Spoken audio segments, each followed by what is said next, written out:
eta ongitorriak saio berri batera gaur apirilak 29 asteartea bi elkarrizketa berri izango ditugu. Alde batetik, Maitenarekin egongo gara, Plazaolako Patzuergotik datorrena. Plazaolako Bide Berdeen eguna bueltatzen da lekun berrira eta honen harira Ziklotur Plazaolaren bigarren edizioa egingo dute eta hau aurkeztera dator. Eta beste alde batetik, Intza Gurrutxagarrekin egongo gara, Euskal Herrian euskarazetik datorrena. Abenduaren 3 Euskararen egunaren harira, Baionako Auzitegi Nagusian justizia euskararentzat idazteagatik epaitu dituzte Gorka Roka eta Intza Gurrutxaga. Eta Euskal Herria euskarazetik elkartasun kanpaina bat abiatu dute eta honen inguruan hitz egitera dator. Baina elkarrizketa hauekin hasi baino lehen goazen gure betiko edukia ikustera.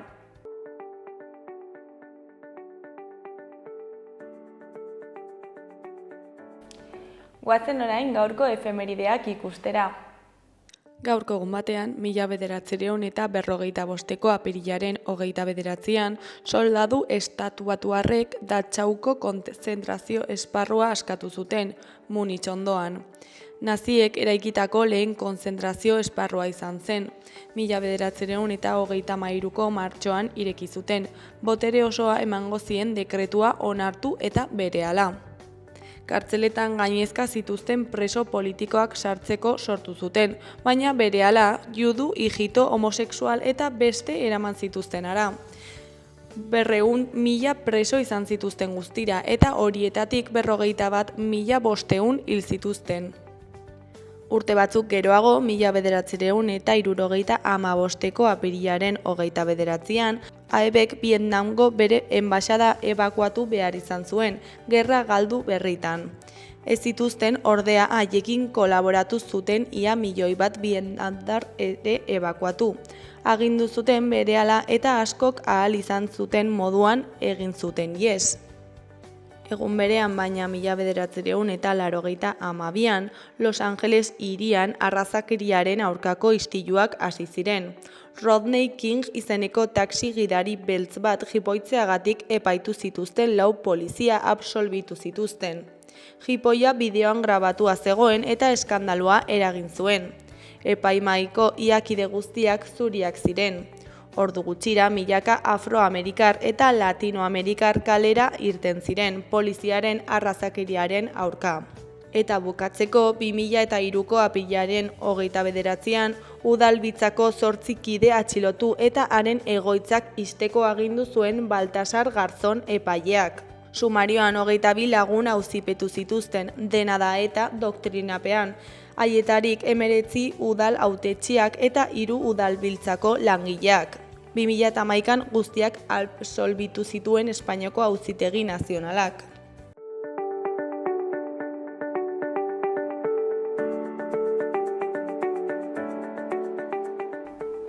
Repasatu dezagun aste honetarako agenda.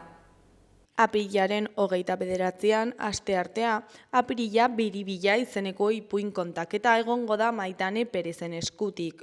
Ordubetez Maitane Perezek kontu berri eta liruragarriak kontatuko dizkie txikienei. Apirilean milaka ipuin.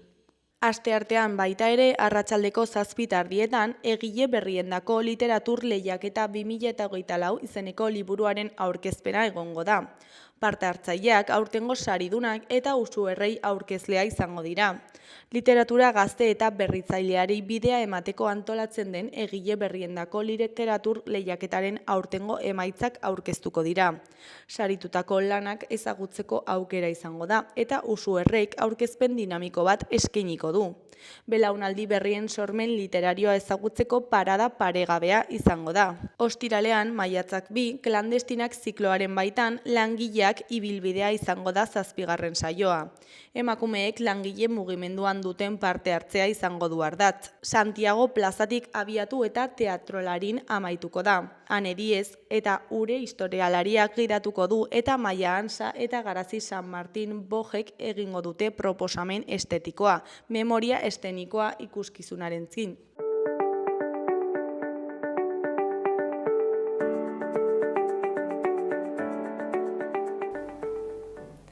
Ikus dezagun gaurko egunkarien azalek zer dioten. Diario de Noticiasen argazki nagusian, bezero bat Lezkairuko establezimendu bateko apatalategira hurbildu da, saltzaile batek argiztatuta. Honen titularrean hau irakurri dezakegu, itzalaldi masiboa. 15 gigabaiteko bat-bateko galerak energiarik gabe uzten du penintsula osoa. 5 segundotan argindarraren 60% desagertu zen. Goizeko 12 aurrera enpresa eta merkataritza jarduera eten zen. Nafarroako ospitaleek bertan behera uzten dituzte premiazkoak ez diren kirurgiak. Trenek dozenaka bidaiari uzten dituzte hondartuta Iruñean. Nafarroan 80 pertsona erreskatatu dituzte igogailuetatik. Beheko aldeko berrietan, alde batetik Maristasen esleipedunentzako funtsezko bozketa. Beste alde batetik Aita Santu berria aukeratzeko konklabea maiatzaren 7an hasiko da. Jarraian Pedro Sánchezen anaia auzipetzeko zantzuak ikusi ditu epaileak. Gainera, Nafarroa da langabezia tasa txikiena duen erkidegoa, 7,49 izan da. Azkenik, Nafarroako dantza eskola kalera atera da. Diario de Navarraren egunkariaren azala beltzez tintatu da. Argazki nagusian, Nafarroako ospitalaentzako talde elektrogenoek itzalaldiaren eraginak nola gutxitu zituzten ikus dezakegu. Honen titularrean, itzalaldia eta kaosa. Mozketa elektriko masibo batek Espainia nahastea eragiten du. Industria eta trenbide sarea geldirik dago. Gaueko 11etan argia Espainiako 150 eta Nafarroako 180 itzuli zen. Milaka pertsona harrapatuta geratu ziren tren eta igogailuetan. Ikertzen ari dira zergatik desagertu zen energiaren 65 segundotan. Gara egunkariaren argazki nagusian, itzalaldiak argindarrik gabe utzi zuen herrialdea eta kalteak eragin zituen azpiegituretan hala nola Bilboko metroan. Honen titularrean, itzalaldi berria penintsulan. Elektrizitate horniduraren erorketa batek, ordu bete inguru astindu zuen Euskal Herria, baita 9 ere zenbait guneetan, eta eragin ugari izan zituen. Ezkeraldeko albisteetan, goikoan, Errusiak beste sueten partzial bat iragarri du Kremlin bilerara arte. Behekoan, 74 hilotz, Hego Euskal Herrian laneko ezbeharra tasa altua salatzeko. Berria egunkariaren argazki nagusian hau agertzen da, bide erdian gelditutako trenetatik oinez atera behar izan zituzten atzo bidaiariak, adibidez Alkortan. Honen titularrean ustekabeko itzalaldiak bizimodua, zerbitzuak eta garraioa gelditu ditu. Iberiar penintxula argindarrik gabe geratu zen atzo, eta gauera arte ez zuten berreskuratu zenbait herritan. Espainiako gobernuak ez du argitu zergatik gertatu den itzalaldia, baina ez du hipotesirik baztertu. Goiko lerroburuan hau irakur dezakegu. Lanean istripua izandako 3 langilek gogor kritikatu dituzte mutualitateak eta lan ikuskariak. Beheko berrietan, batetik Julen Agirrezabala aldetikeko atetzainaren hitzetan, ilusio ikaragarria daukagu eta ilusio horrek jaten ematen dio gure buruari. Bestetik atea disko berriarekin munduaren egoerari oihu egin diote Niña Koiotek eta Txiko Tornadok. Jarraian milaka lagun elkartu dira San Prudentziotan argindar itzalaldiaren erdian oasi bat eginda. Bukatzeko Donostiako udalak lakumbre berehala lagatzeko eskatu dio Espainiako gobernuari. Euskal Herria irratiari dagokionez, titular nagusian industria kontseilaria den Mikel Irujonen hitzetan, jendeak adi egoten segitu behar du sistema ahul batean bizi baigara. Nafarroa normaltasunera itzuli dela esan du industria kontseilari Mikel Irujok, energia hornikuntza leku guztietara iritsi da. Oraindik ere enpresa batzuetan itzalaldiak sortutako eragina pairatzen ari dira, barne arazoak sortu dituelako. Tafallan eta Erriberan oraindik ere matxulak dituzte telefono eta internet zerbitzuetan. Eskuineko berrietan, goikoan, Ela sindikatuko Igor Peñalberten hitzetan, Volkswagenera oraindik ez da normaltasuna itzuli. Energia hornikuntza iritsi bada ere, Nafarroako enpresen 100% atzoko itzalaldiak zerbait barne arazo sortu ditu. Nafarroako Volkswagenek oraindik ere ez dira lanean hasi barne sistema ez dabilerako modu arrunt batean. Nafarroako Volkswagenen oraindik ere ez dira lanean hasi barne sistema ez dabilelako modu arrunt batean. Beheko berrian, itzalaldiaren osteko normaltasuna. Atzo eguerdian hasi eta gauera arte luzatu zen itzalaldiaren ostean normaltasuna berreskuratzen ari da Nafarroan. Gaur eskola egun normala izaten da ikastetxe guztietan eta osasunetxeak ere zabalik izanen dira. Industrian ordea zenbait lantokietan oraindik ere makinak geldirik dituzte.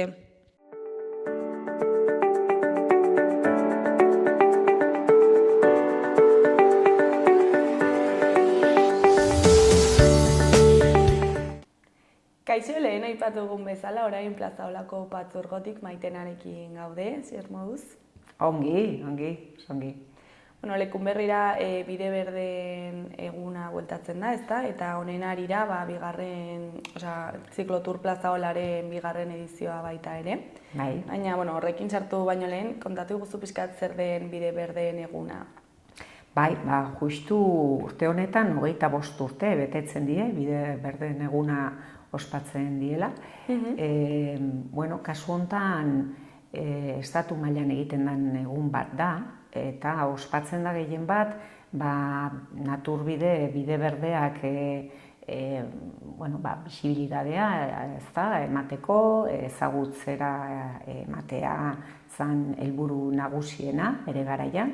25 urte pasa die eta pentsazazue orduan oraindik bide berde gutxi, oso gutxi zeuden, estatu mailan. Plaza Ola lehenengotakoa da, hasi zala hau ospatzen, eta ordu hartan oso kilometro gutxi zeuden, Lekunberritik Uitzira egin zaiteken, da gutxi gehiago. Poliki berreskuratzen joan die, zati gehiago, gaur egun ja Nafarro osoa dago, berreskuratuta, Iruñeraino, eta Donostia aldera ere joan zaitezke, naiz eta Donostingo oraindik zatitxo bat falta, baina egin daiteke ja Iruñe Donosti erabat. Orduan, urte hau da berezi ere horregatik, nolabait, baina bide osoa berreskuratuta dagolako, 25 urte pasadielako ere, eta, kasu honetan, ospakizun berezi daukagu.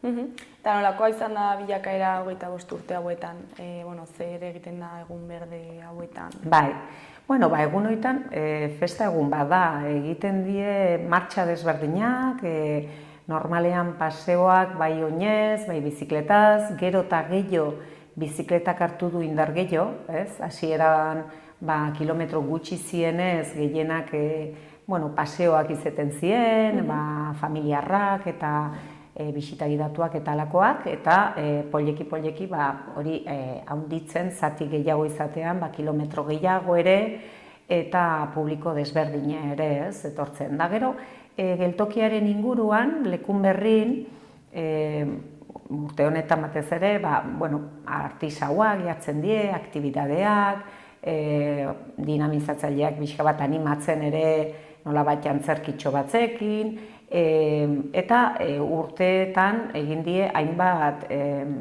ekitaldi desberdinez, nolabait astoekin bisita gidatuak ere egin die, jaiaklekarekin, iaz, adibidez, aukera desberdinak eta urtez urte ere aldatzen joan gara lekua. Orain Lekunberrin egingo da, baina Irurtzunen egin da ere, Leitzan ere, eta aldatzen joaten gara urtez urtez lekua bai. Eta gero, behin egun hau ospatuta, gero bide berde berri bat irekitzen da, edo nola egiten duzue? Nola esan nahi duzu? Bide berdeak irekitzeko, hau sustatzeko egiten da, ezta? Eta egunaren, edo ospakizun egunaren ondoren, ezakit, diru horrekin, bide berde bat irekitzen den, edo nola antolatzen zarete? Ez, hori, ospakizuna egiten da, pixka bat hori, festa giroa eta ezagutzea emateko bide berdea, baina urtean zehar bide berdeak hainbat obra eta laguntzak behar ditu ere, ez? Eta beste hainbat ekitaldi ere egiten die horren ingurun, ez? Alde batetik daukagu mantenimentu lanak urtean zehar, obra bereziak ari die egiten ere orain irisgarritasun obra adibidez, bai zoruen eta bai seinaliztapenean ere egin behar die nolabait egokitu seinalideak brailean eta irisgarriak izateko. Baita ere tunel asko dauzkagunez, Zubitziko tunelean ere obra bat daukagu, hurrengo hilabetetan egingo da Larraun eta Leitzako udalen artean. Leitzak ere, adibidez, Leitzeko geltokia obra adjudikatu berri du, geltoki hortan aterpe bat egingo da, urrengo urterako uste dugu preste egonen dela, aterpea, jatetxea, denda, bertako produktuen denda ere egonen da, lekun berrin ja badugu kantina bat, jatetxe eta turismo bulegoarekin, eta Latasan ere badago beste geltoki bat, daukana ere bere jatetxea, eta nolabait, poliki zerbitzu guztiok ere sustatzen joanen gara, ez? Bukatzen dijoan bitartean Leitzako geltokia, eta hiruak nolabait koordinatuta egonien die. Eta nork antolatzen du hau, dakit elkarlan bat den, kolaboratzailea parte hartzen duten? Elkarlana handia gainea, ze partzuergoak nolabait 30 urte egin ditu, urte honetan ospakizuna egin genuen ere urtarrilean, 30 urte egin ditu, udalen arteko elkartea da, partzuergoa, eta baita ere enpresa pribatuek parte hartzen dute. 10 udal daude gaur egun, eta 120 enpresa pribatu, jatetxe, landetxe, ostatu, kanpin, artisau, denda, olakoak, eta nolabait denen artean izan da egindan lan hau berreskuratzen hainbat kilometro, eta ez bakarrik plazaola berreskuratzen, baizik eta hainbat baliabide inguruan daudenak. Gaur egun plazaolaz ari gara bide berdez, baina inguruan, eremuan beste hainbat baliabide turistiko daude, eta sustatzea hori da gure helburu ere, Goizuetatik Irurtzunera, Araitz Betelutik Basaburu Ibarrara, tartean dauden udal guzik, dauzkaten beste paisai, gastronomie, ondare kulturala eta identidadeko baliabideak ere, herri kirola, gure euskera, eta hori dana ere sustatzea da gure helburu. Eta, honen baitan, edo honen arira ere ziklotur plazaola prestatu duzue, aurten bigarren edizioa da, aurreko urtean, ezakit estrenatu zenuten. Hori da, bai. Bide berden egunaren inguruan, nolabait, hilabete hau, maiatzako hilabetean, planteatu zen, ospakizun gehiago egitea, eta ikusita ere zikloturismoa dela nolabait guretzako erronka nagusi bat, ez? Hor, planteatu ziren halako ekitaldi desberdin hilabete osoan. Martxa bat egin zaniaz, lehenengoa izendu zala Iruñetik Lekun Berrira, eta izendu zan ere, aprobetxatuz edo aitzakia izan da, azkeneko zatie irekizala, Sarasatik Iruñera iaz irekizan, eta, ospakizun bezala Iruñetik egin zen bidea. Baina horretaz aparte, planteamentu ezan halako foroak, txarlak eta zikloturismoaren ingurun hainbat ekitaldi egitea, ez? Eta urte honetan, bigarren edizio honetan, jarraitzen dugu asmo horrekin, helburua ere mugikortasuna ere bultzatzea, iraunkortasuna, pixka bat lurraldeko kohesioa ere, eta hortik begiratuta urte honetako martxa desberdina da, hartzen da beste aitzaki bat daukagula ere Eurobelo bata. Eurobelo bata Noruegatik etortzen den bide bat da, sare txirrindulako sare batzuk daudela Europa osoan, eta Eurobelo bata Bidasoatik sartzen da Nafarroan. Orduan, Bidasoa bide berdea eta Plazaola bide berdea lotzen ditu. Orduan, Donestebetik aterako gara, urte honetan, Donestebetik Lekunberrira joango gara. Eurobelotik eta baita ere Plazaola bide berdetik. Eta hemen Nafarroan zikloturismo honek arrakasta duela esango zenuke?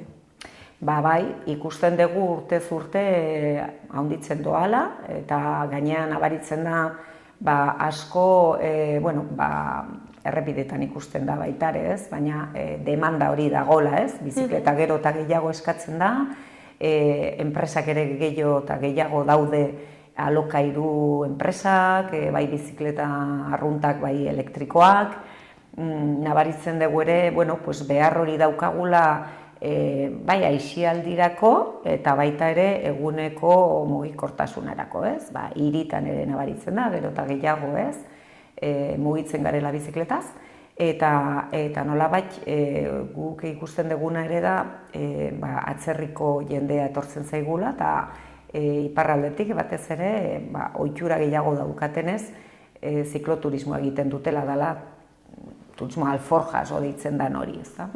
Eta ingurunea egokitua dago turismo mota honetara? Gero eta gehiago, bai. Zerbitzu asko jarri diela, Nafarro osoan ere, orain dela urte bat dagoela aurkeztuta produkto kluba, zikloturismo produkto kluba, horrek esan nahi du hor parte hartzen dutenak nolabait prestatuta daudela zerbitzu bereziak ematea turismo mota honi, eta gure inguruan batez ere badie hotelak, kanpinak eta alako zerbitzuak, alokairu ere, nolabait eskaintzen dutena, bai dutxak, bai garbitzeko bizikleta, tailerra ere izan behar dute, tailer txiki bat, pixka bat edozein gauz konpontzeko, irizpide batzuk bete behar dituzte, ezta? Hola, parte hartzeko klub horretan. Eta, ziklotur honetara bueltatuta, zer moz joan zen aurreko edizioa, lehengoa izan da, ezakit zerbait aldatu zuen aurtengo edizioa? Bai, oso ongi joan zen, denbora gutxikin antolatu zen da jende asko apuntatu zen batez ere Iruñetik ateratzen, eta iaziz egin zen kaineko lehenengo asteburun, eta urte honetan berriz egiten dugu maiatzako lehenengoan, maiatzak 4an, eta urte honetan daukagun erronka zailago izan daiteke Donestebetik ateratzen garelako, ez da Iruñetik ateratzea bezala, biztanle gehienak Iruñen daudela, Donestebera joan berzara nahi izan ezkeo, edo Donestebetik atera, eta hortarako prestatu dugu ere garraioa, Garraioa izena ematerakoan hartzen duzu, garraioa Lekunberritik atera zaitezke goizeko 8:00 Donestebera, eta Donestebetik atera 9:30 irteera nagusina izanen da. Eta nahi dunak Donestebera joan, handik atera, aukera izanen du atxaldean ere, beste autobus bat hartzen da, eta beste kamioi bat bizikletak eramatzeko, atxaldeko 5:30 Donestebera bueltan. Orduan utzi ezkeo Donesteben kotxea, gero bueltatzen zara arrutz, eta aukera politie da nolabait, komplikatu gehiegi, komplikatu gabe gehiegi, beste bati olakotan askotan planifikatu behar da asko antolaketa bizikleta zibiltzeko, norbait joan behar da bueltatzera gero, kotxearekin, kasuntan autobusa eta kamioia jartzen da, eta ere eskatzen da nolabait mugikortasun iraunkorro horretaz jarraituz, eskatzen duguna da ere jendeak partekatzea bere autoa eta olako gauzak, ez? Antolaketa egitea iraunkorra ere. Eta, hainbat jarduera antolatzen dituzu, ezta? Aurten ze jarduera ditugu? Hainbat maila esan iduzu. Daukagu lehenengo irteera hor, dala 56 kilometrokoa, ez? Donestebetik Lekunberrira. Hor, 900 metro desnibel daude, behar dezu pixkadia indarrakin joan, ez? Eta ohitura behar da, bizikleta zibiltzeko, gorosti eta igo behar delako, batez ere, baino beste aukera batzuk ere ematen die. Eta da, Jaunzarasen hasi, Donesteben beharren, Jaunzaraztik ja Lekunberrira askoz errezago da bidea, eta beste aukera bat da Latasatik ere, ezta? Eta hor, jendeak gehitu daiteke, batez ere Basaburutarrak edo Imozeko Bailarrakoak, hor gehitu dezakete martxa horretara. Eta gero, beste martxa bat daukagu, errezena, dala 10 kilometro Lekunberritik Uitzialdera eta buelta, dala bide berdetik bakar-bakarra, besteak errepidea ikutzen dute, eta da bide berdea bakarra, eta 10 kilometroiek ere gidatuak izanen die, bestea ere gidatua da, eta nolabait animatuta egonen die ere, izanen dugu antzelan bat, irteeran eta gero bukaeran ere, eta denentzat ere izanen dute gosaria, bukaeran eta Jaunzaresen ere gosaria emango da. Eta aurretik apuntatu behar izan da? Bai, beharrezkoa da, apuntatzea, daukagu informazio osoa plazaola.eu zen, baina informazioaz aparte izena ematea ja, plataforma batean daukagu dala kirolprobak.com, hor bilatu ezkeo ziklotur hor apuntatu daitezke, eta, dauden aukera guzik hor daude, bizikletaz egiteko esaten dugun bezala, baina beste aukera bat ere jarri dugu oinezkoentzat. Nahi izan ezkeo Lekunberrin bertan egingo da bisita gidatu bat oinezkoentzat. Izan daiteke famili batean batzuk bizikletaz nahi izatea, beste batzuk ez, edo umetxikikin daudelako, edo hanbat gauz gertatzen die, eta oinezkoentzat 11etan Lekunberrin bisita gidatu bat ere egingo da, inguruan, eta gero, postuak ere egonen die, artisauen postuak, eta nolabait. Eta gero bideak egokituak egongo dira mundu guztiarentzat? Bai, mundu guztiarentzat egokituta dagona da bide berdea. Dala errezena, desnibeli gabe, eta Lekunberritik Uitzi doana, eta buelta, ez? Hori da nolabait erreza eta oinez eta bizikletaz egin daiteke arazorik gabe, batez ere orain gaur egun daukagulako ere nolabait irisgarritasun hori egin danez gehiena, obra gehiena, dago zoru ere oso txukunez.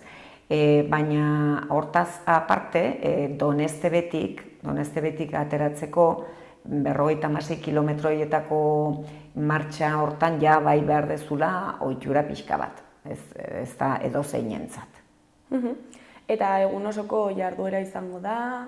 Goizez batez ere, baina, pensatzen dugu iritsiko diela ordu bit erditan, eta horregatik, utziko dugu hor patxadan egoteko, bazkaltzeko lasai mantxo-mantxo, eta atxaldean izanen dugu autobusa eta kamioia bueltatzeko Donestebera, 5 erditan, esaten nuen bezala, eta horregatik egun osokoa esan daiteke, baina ekitaldi gehiena goizean izanen da.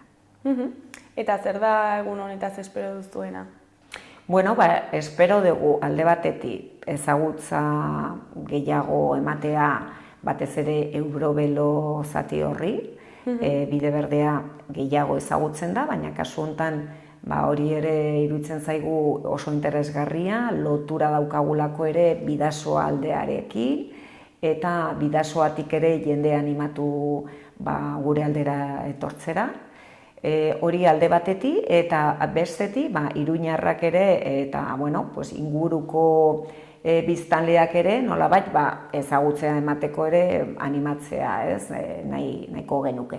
Eta baita ere iruditzen zaigu oso interesgarria, egun politia delako ospatzeko nolabait, berreskuratuta dagoela zati osoa, naiz eta lanak egon, mantenimendu lanak eta hori danak, eta aukera asko daudela ere inguruan, hau aitzaki bat besterik ez da, Plazaola beste dena ezagutzeko, ez? Plazaola ospatzen da bide berden eguna, baina horrekin ere ezagutu dezakezu ingurua, eta ezagutuko dezakezu Aralar, Araitz Betelu, dauzkagun bidexkak, beste hainbat bertako produktuak ere, eta bisita gidatu asko daude, hor plazaola.eus webgunean bilatu daiteke, eskaintzen die, bai bizikletaz, bai zaldiz, gaztandegiek ere bisitatzeko, sagardotegiek, salako hainbat aukera. Maitena, bukatzeko, ezakit zerbait gehiago komentatu nahi duzun, jendeari zerbait esan, edo gonbidapena luzatu, ezakit? Gehien bat gonbidapena luzatu, noski, bai, eta egun bat orain ari gara esaten, baina hilabete osoan, maiatzan, beste hainbat aukera daude ziklotur inguruan. Ari gara zentratzen maiatzak 4an, dala egun berezi hau, bide berden egun hau, baina gero baditugu auzolan eguna maiatzak 1ean, maiatzak 3an kurso bat, ikastaro bat, MBT inguruan, teknikaren inguruan, oikdanak kirolprobak.comen apuntatu behar die. Badugu maiatzako 23an ere beste ikastaro bat, Trailfork, dala aplikazio bat, hori ikasteko aukera, Lekunberrin ere egingo da, baina ere zuzenean Instagramen jarraitu daiteke. Gero 30an mai inguru bat ere izanen dugu, mai inguru bat oso interesgarria, Hueskatik etortzen die kilometro zero eremue oso interesgarri dela, zikloturismo inguruan lan handi egin dutelako, Esterei barkoak ere etorriko die eremua, Nafarroko Produkto Kluba ere etorriko da, eta gero Eurobelo koordinatzen dutenak estatu mailan ere etorriko die mai inguru hortara. Eta, informazio osoa hor duzue, nolabait, interesa daukatenak apuntatzeko. Eta batez ere esan, hilabete honetan La Peluso ere Irurzunen egingo dela, maiatzak 10ean, eta maiatzak 31an, Basaburuan ere beste martxa bat egingo dela. Horiek antolatuta ja beste enpresa batzuk daude antolatzen hori, baina gure lankideak die, eta denak bateratu eta nolabait sustatzen dugu. Primeran, agendaratzen ditugu data guztiak, eta zuri mil esker gurera etortzeagatik, eta inguruan informatzeagatik, eta ea zer moduz baten den eguna. Mil esker nerea gonbidatuta zaude ere. Mil esker, agur, beste bat arte. Zuri.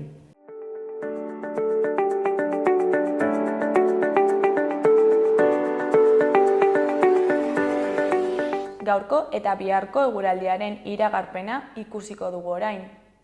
Gaur udaberriko eguraldiarekin jarraituko dugu. Goiz lanbroa segituan desegingo da eta gainerako orduetan eguzkitsu egongo da.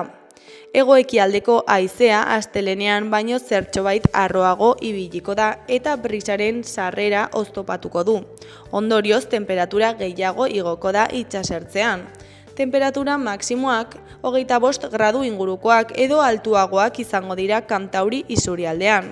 Hegoaldean, temperatura maksimoak zertxobait baxuagoak izango dira. Asteazkenean eguraldi egonkorrarekin jarraituko dugu. Eguzkitsu egongo da, baina astelenean eta asteartean ez bezala erdi mailako hodeiak eta goi-hodeiak agertuko dira zeruan. Hego-ekialdeko haizea ibiliko da, bolada gogorrekin haizeguneetan eta temperaturan ez da aldaketa handirik izango.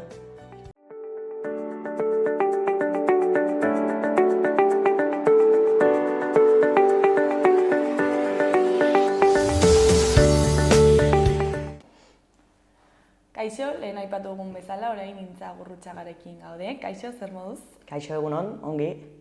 Abenduaren 3an gertakari batzuk gauzatu ziren, eta horregatik Gorka Arroka eta zu epaituak izan zarete, ezta? Baina, testu inguruan jartzeko kontatu diguzu pixkat zer gertatu zen. Bai, abenduaren 3 Euskararen nazioarteko eguna da, eta guk uste genuen Euskarak behar duen aldarrikapen bat egin behartzela, askotan ikusten baitugu, hainbat instituzioetatik eta erabiltzen dela egun hori hitz politak esateko eta pixkat aurpegi zuriketarako, eta ondoren politikak egiterako garaian edo hartu behar diren neurriak ez direla hartzen.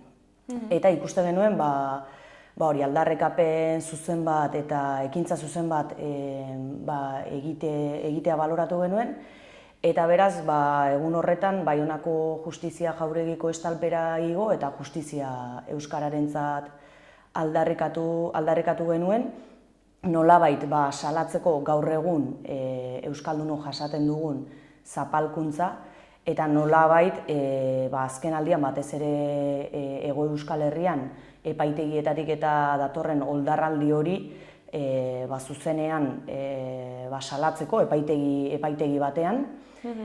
Eta pixka bat azken urteetan lantzen ari garen Euskararen Errepublika hori aldarrikatzeko, izan ere orain 3 urte pandemia garaian barne prozesu bat burutu zen Euskal Herrian euskara zen baitan, eta hor ikusi zen Euskal Herrian euskarazek aitortu behar zuela bere burua eragile independentista gisa, ikusten zelako eta ikusten dugulako bi estatu hauen menpe, Espainiar eta Frantziar estatuen menpe, ez dugula lortuko Euskal Herriaren berreuskalduntze bat eta euskararen normalizazio bat, eta beraz Euskararen Errepublika kontzeptu hori darabilkigu orduz geroztik, eta beraz egun hori baita ere izan zen hori aldarrikatzeko eta mahai gainean jartzeko independentzia behar dugula euskararen biziraupena bermatu ahal izateko. Eta zergatik erabaki zenuten Baionako Justizia Auzitegian egitea? Euskal Herrian azken finean behartuta gaude, administratiboki zatituta gaude, eta egia da Ipar Euskal Herrian euskararen egoera EAErekin alderatuz, eta Nafarroa, egia da baitaren Nafarroa zatituta dagoela gero,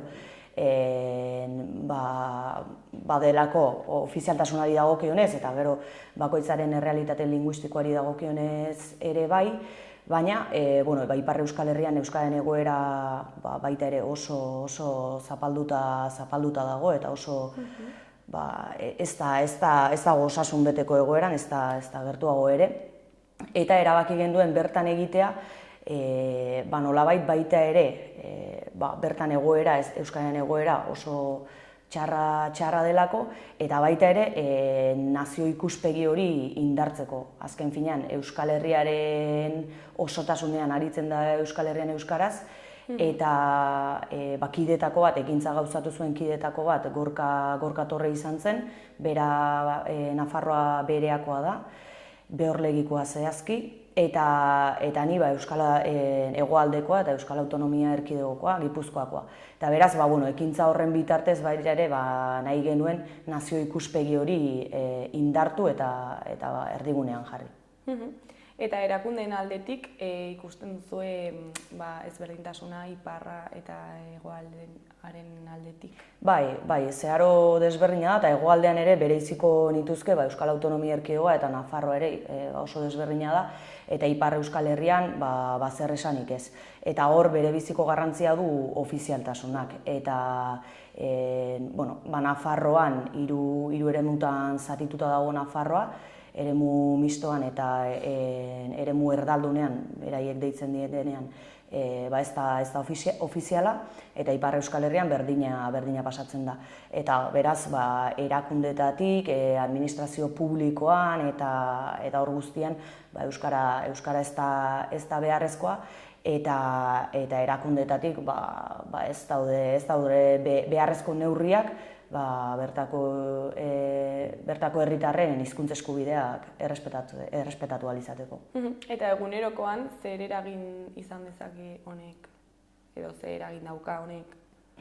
Bai, Ipar Euskal Herrian, Euskal Herriaren osotasunean ezinezkoa da, oso zaila da gu gaur egun euskaraz bizi ahal izatea, eta Ipar Euskal Herrian gauzak berdinak dira.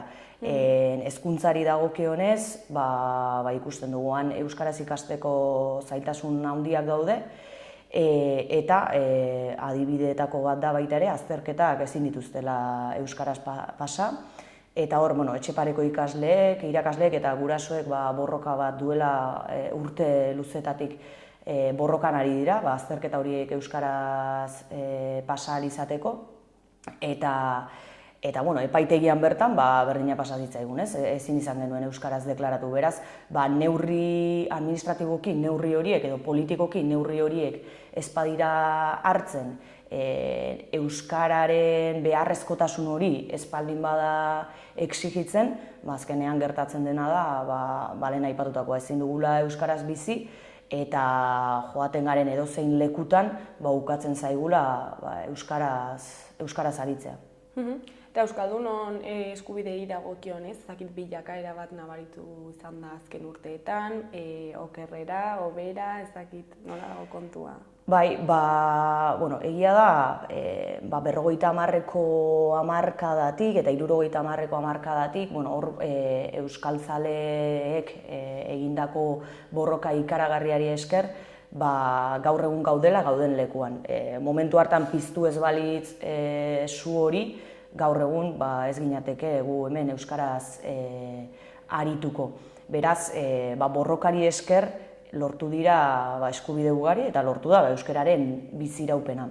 Egia da azken aldian, eta lehen aipatu dut, badagoela eta batez ere hegoaldeari begira, Ipar Euskal Herrian egoera oso desberdina da, han duela urteetatik oldarraldirik ez dago, eskubide asko ere ez dira lortu, eta beraz, kontrako erreakzio hori ere ez du sortzen, baina hegoaldean ikusten ari gara kontrako erreakzio hori badagoela, eta urte luzez lortutako eskubide horietan atzera pausoak eraginarazi nahi dizkigutela, eta hor, oldarraldi judizial, politiko, mediatiko horri guztiari azken hilabete hauetan Euskalgintzaren Kontseilutik ere egin zaio erreferentzia, eta hor ikusten dugu badagoela aurkako indar bat, eta hor ezinbesteko ikusten dugu, eta pixkat hor dago baita ere Euskal Herrian euskarazen egitekoa, euskaldunak aktibatu, kontzientzia horiek piztu, eta pixkat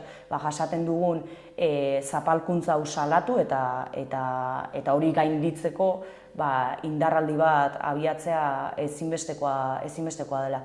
Ikusten dugu hor pixkat azken pare bat bi hamarkadetan edo euskararen borroka egon dela atzean, bigarren maila batean edo atzerago, eta lehen aipatu dut, beste olatu batzuk egon dira atzera egingo bagenu, eta olatu horiei eta pizkunde horiei esker lortu da euskara zabaltzea, indartzea, eta uste dugu orain datorren atzera eragin nahi gaituztela, eta hemen ezinbestekoa dela berriro ere beste olatu bat sortzea, kontzientzia horiek astintzea, eta euskararen borroka bai kalean, eta gero kaleaz gain baita ere instituzioetan lehen lerroan jarri behar dutela bai alderdi politikoek eta herri mugimendu desberdinetako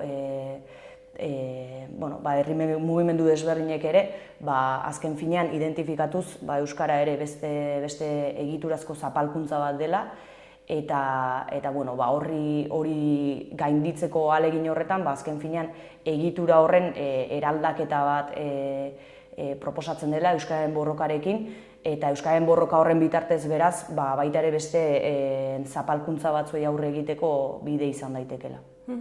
Eta iparraldean ofizialtasun eza horren ondorioz, ezakit nola dago euskararen erabilera eta giroa ere euskaltzaleen artean?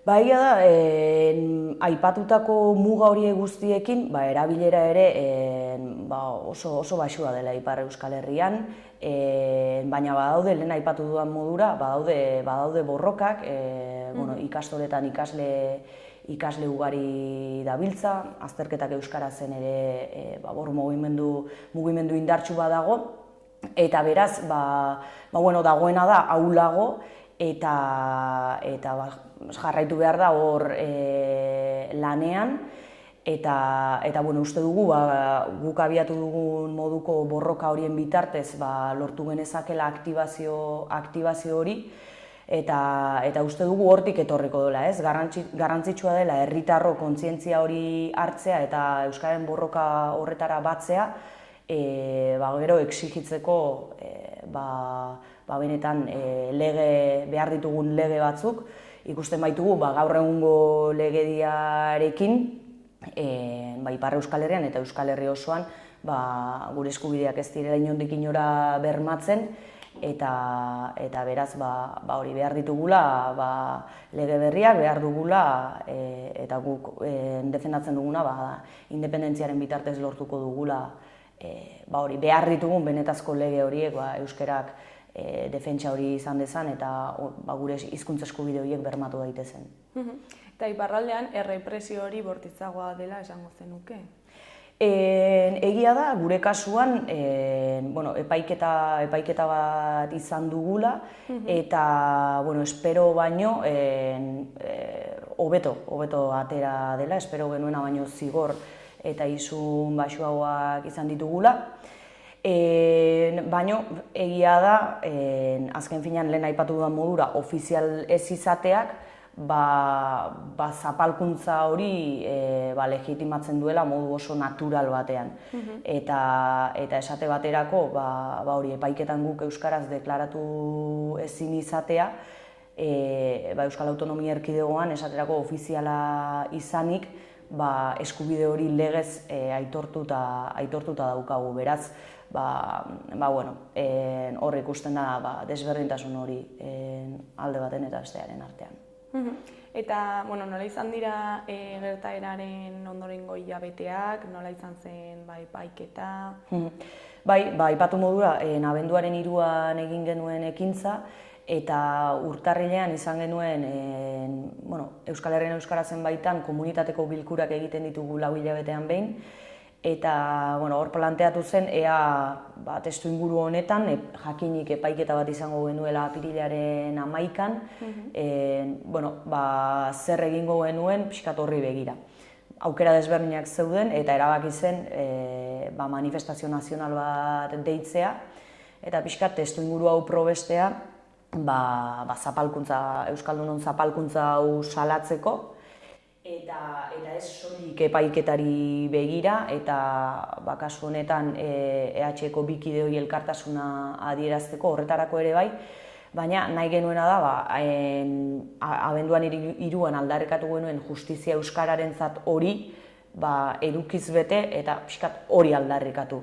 Eta justizia euskararentzat azken finean da guri gaur egun ukatzen digutela euskaraz bizi ahal izatea, eta justizia izatea hain justu dela hori ahalbidetzea. Eta horretarako, lehen aipatu bezala, ofizialtasuna ezinbestekoa dugula, hezkuntza euskalduna ezinbestekoa dugula, batez ere Ipar Euskal Herriko eragiletatik hainbatetan eginda eskaera diru laguntza gehiago behar direla, bai udalekuak aurrera ateratzeko, luen euskalduntze eta alfabetatzean baita ere beharrezko klase horiek aurrera eramateko, irakasleak ordaintzeko, eta pixkat hori guztia nahi genduen barne bildu, eta beraz erabaki zen aurreko igandean, epaiketaren aurreko igandean, apirilaren 6an, manifestazio nazional bat deitzea, justizia euskararentzat lelopean, eta pixkat aldarrikapen horiek guztiak barne biltzen zituena.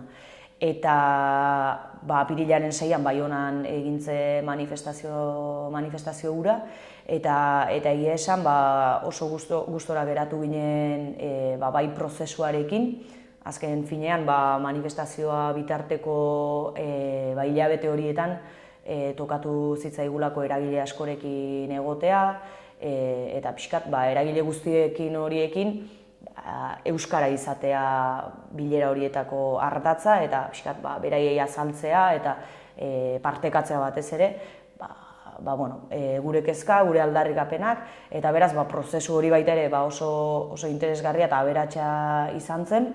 Eta gero apirilaren 6an bertan ere, jende ugari batu ginen Baionan, eta nabaritzen zen oso manifestazio indartsua izan zen, aldarrikapen askorekin, oihu askorekin, eta gu somatzen dugu badagoela nahi bat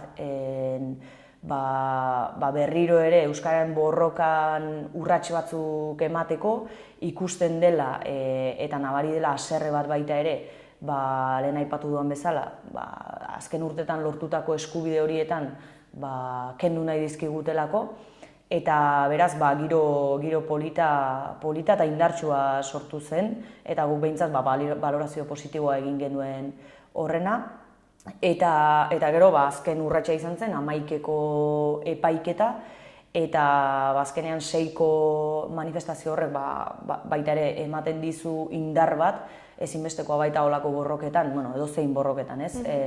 Babes sozial hori edukitzea, eta beraz, urduritasunez, baina aldi berean lasaitasun horretatik, jende horren guztiaren babesarekin, 11ko epaiketa gauzatu zen, eta hori, lehen aipatu bezala, ez ziguten euskaraz deklaratzen utzi, eta hor,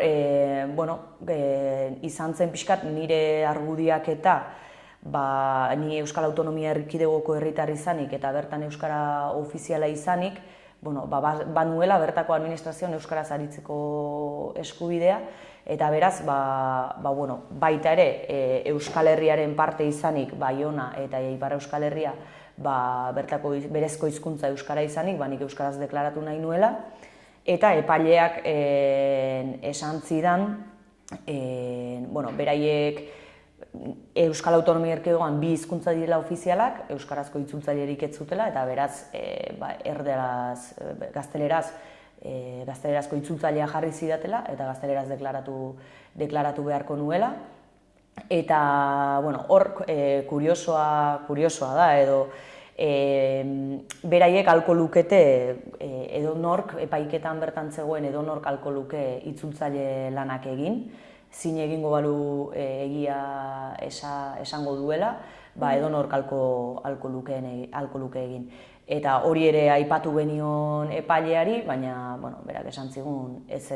Eta beraz, uko egin nion euskaraz ezpazen deklaratzeari, eta gero, gorkaren kasuan, desberdina zen, ez? Ark, desberdina edo berdina. Ark ere esaten zuen, Frantziar konstituzioak ez zuela inon adierazten euskaraz deklaratzeko debekua, alegia ez zegoela legerik debekatzen ziona epaiketa horretan euskaraz deklaratzea, eta epaileak eusten zion Frantziako konstituzioaren 2. artikuluari esanez Frantzian hizkuntza ofizial bakarra frantsesa dela. Eta beraiek administrazio publikoan frantsesez egin behar dutela. Beraz, holako tirabira eztabaida batean sartu ginen eta epaitegitik kanporatu gintuzten, eta beraz, horixe. Guk argi genuen epaiketa barnera ere eraman behar genuela euskararen borroka hori, ze hor oso argi ikusten da nola zapaltzen gaituzten, azkenean gure Euskal Herriaren baitan dagoen epaitegi batean ez ziguten euskaraz deklaratzen utzi, eta ez euskaraz deklaratzen utzi, azken finean epaiketa guztia gauzatzen da frantsesez.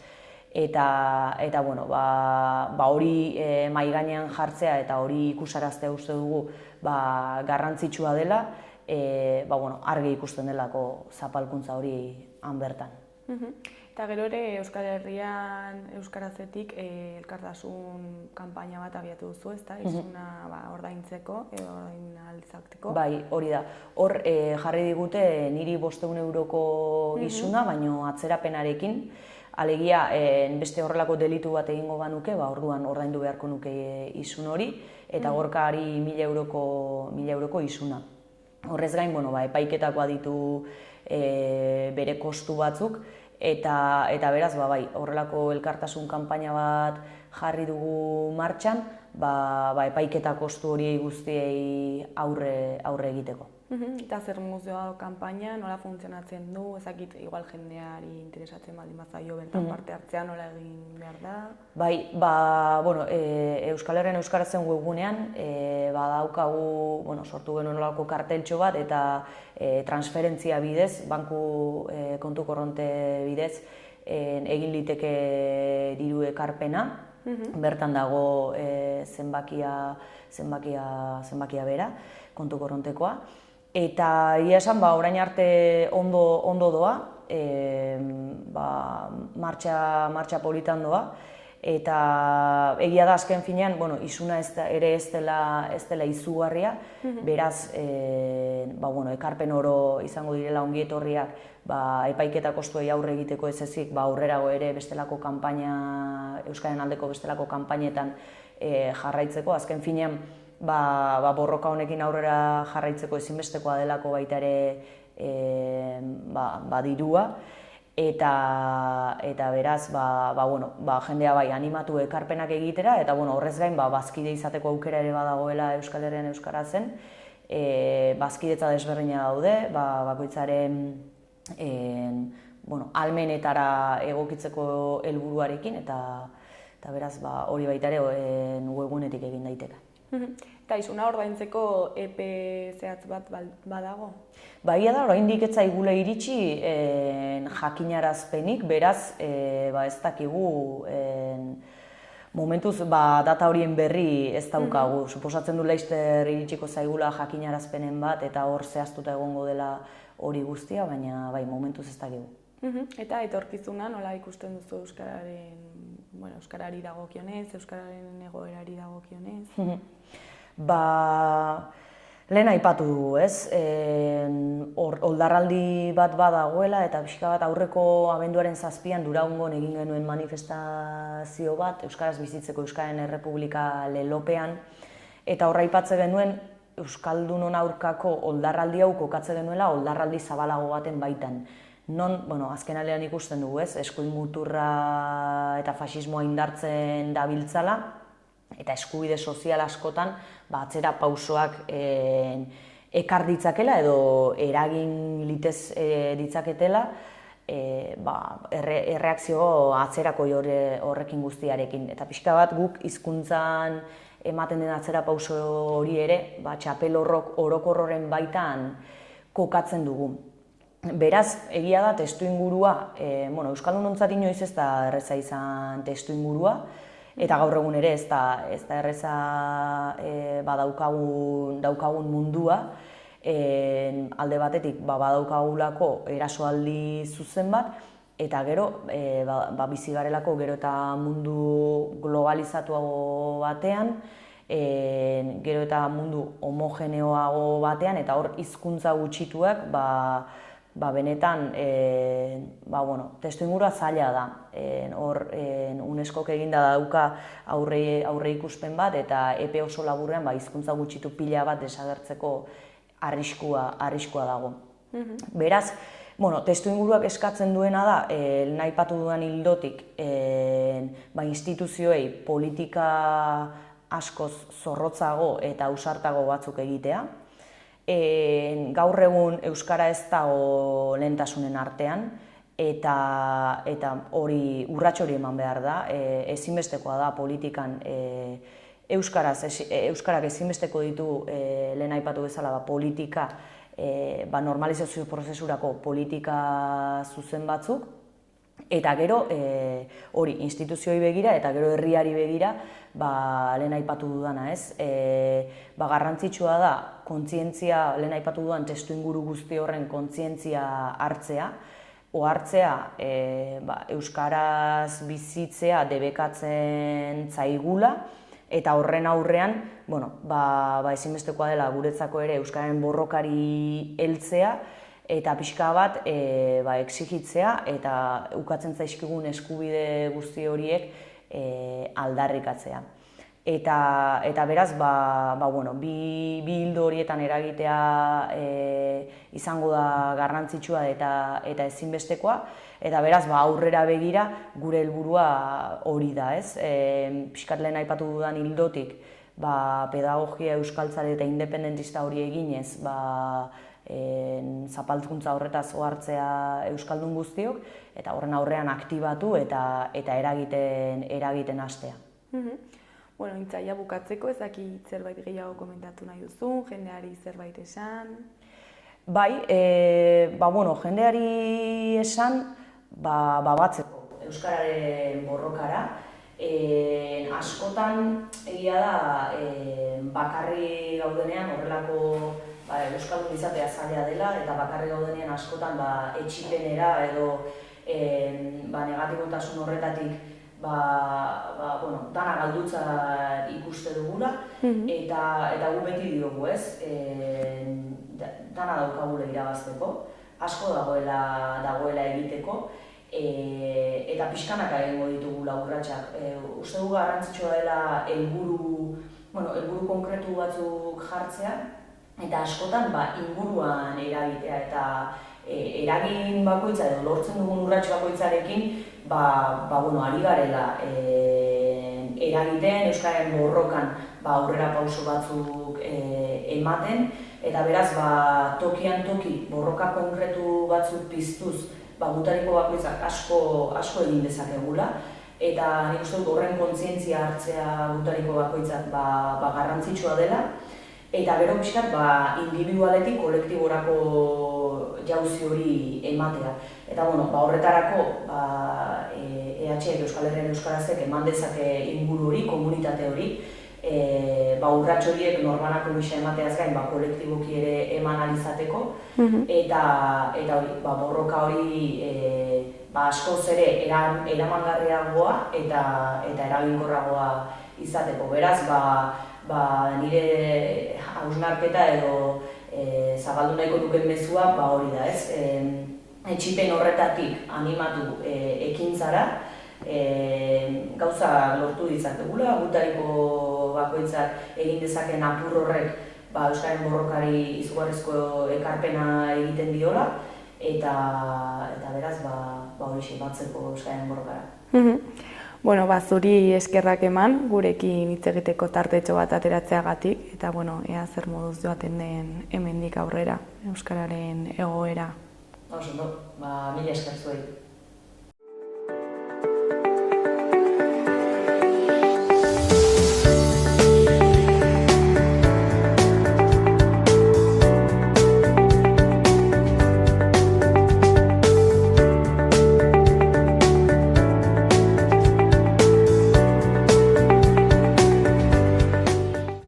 Gaurkoz hau izan da dena, bihar itzuliko gara eduki eta elkarrizketa berriekin. Mila esker zuen arretagatik. Agur!